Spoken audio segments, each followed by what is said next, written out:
inspectors found at a local cafe. But hold on, because investigators say that they also found other things. The night team's Tim Gerber stopped by to see what was going on behind the kitchen door.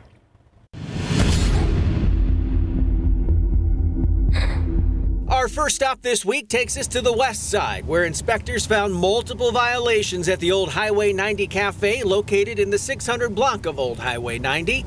When inspectors stopped by April 7th, they found multiple dead roaches throughout the facility and rat droppings in the water heater closet. The cold hold unit wasn't keeping items cold enough. It should be a minimum of 41 degrees, but egg yolks showed a temperature of 54 degrees.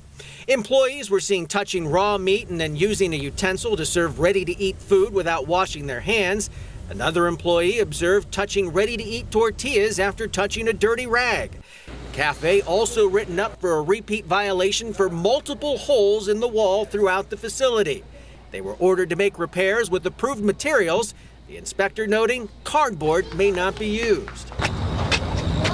I stopped by this week to see if the repairs had been made. Have you guys repaired the holes in the walls? Oh yeah, I fix everything.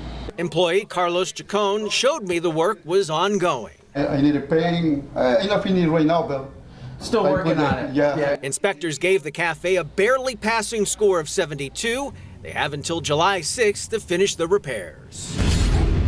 Fajita Taco Place number 3 in the 1800 block of Thompson Place came in with a score of 80.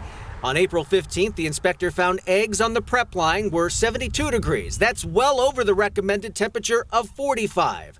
Charro beans from the previous day were thrown out because they were no longer safe to eat. Unidentified pest droppings were also found in the kitchen prep area. The corrections need to be made by July 14th. That's what's behind the kitchen door. Tim Gerber, KSAT 12 News. You can catch Tim's reports on Thursday nights right here on the Night Beat.